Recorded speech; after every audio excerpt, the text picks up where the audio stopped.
Hello friends, સ્વાગત છે તમારું શિક્ષક સાથે રસોઈમાં। આજે આપણે બધી જ સિઝનમાં બનાવી શકાય અને ખૂબ જ ટેસ્ટી અને પૌષ્ટિક અને એક પણ ટીપું તેલનો ઉપયોગ કર્યા વગર અઠાણું બનાવીશું, એ પણ ખજૂરનું। તો ખજૂર આપણા શરીરને ખૂબ જ મોટી માત્રામાં આયર્ન આપતું હોય છે અને સાથે સાથે આપણે લીંબુના રસનો ઉપયોગ કરવાના છે, જે આપણને વિટામિન સી આપે છે અને રોગોથી દૂર રાખે છે।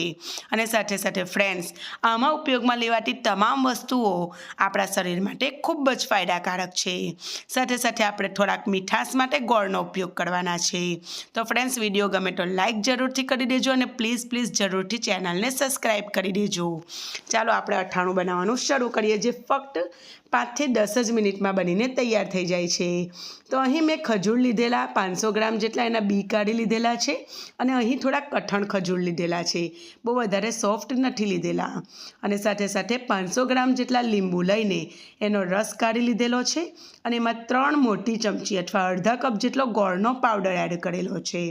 તો એની જગ્યા પર તમે ખાંડ પણ એડ કરી શકો છો, પણ આપણે વધારે પૌષ્ટિક બનાવવા માટે એમાં ગોળનો ઉપયોગ કરેલો છે। તો ગોળમાં પણ આયર્નનું પ્રમાણ ભરપૂર માત્રામાં હોય છે। સરસ રીતે આપણે ગોળને ડિઝોલ્વ કરી લેવાનો છે, એટલે કે લીંબુના રસમાં ઓગાળી લેવાનો છે। પછી આપણે એમાં સંભાર મસાલો એડ કરીશું।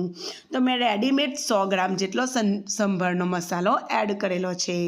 તો 500 ગ્રામ જેટલા ખજૂર, એના બી કાઢી લીધા, 500 ગ્રામ જેટલા લીંબુ, એનો રસ કાઢ્યો અને 100 ગ્રામ જેટલો અથાણાનો જે તૈયાર રેડીમેડ મસાલો મળે છે એ મેં ઉપયોગમાં લીધેલો છે।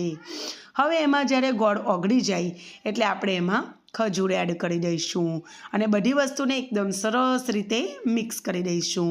તો 1 થી 2 મિનિટ સુધી મિક્સ કરી દઈશું અને પછી એને ઢાંકીને 2 થી 3 કલાક માટે આપણે રહેવા દઈશું। તો હું હવે એને ઢાંકીને 2-3 કલાક માટે મૂકીશ અને પછી તમને બતાવું છું। તો ફ્રેન્ડ્સ, 2 થી 3 કલાક પછી તમે જોશો એટલે સરસ રીતે બધો લીંબુનો રસ અંદર એબ્સોર્બ થઈ જશે અને આ રીતનું આપણું અઠાણું ઝટપટ બનીને તૈયાર થઈ જશે। તો આપણે હવે એને એક કાચની એરટાઇટ બોટલમાં ભરી લઈશું અથવા બરણીમાં ભરી લઈશું। તો ફ્રેન્ડ્સ, આ અઠાણું તમે કોઈ પણ સિઝનમાં બનાવી શકો છો અને એને એન્જોય કરી શકો છો। બહુ જ પૌષ્ટિક છે, એમાં આપણે ગેસ પણ ચાલુ કરવાની જરૂર નથી પડતી અને તેલની પણ જરૂર નથી પડતી।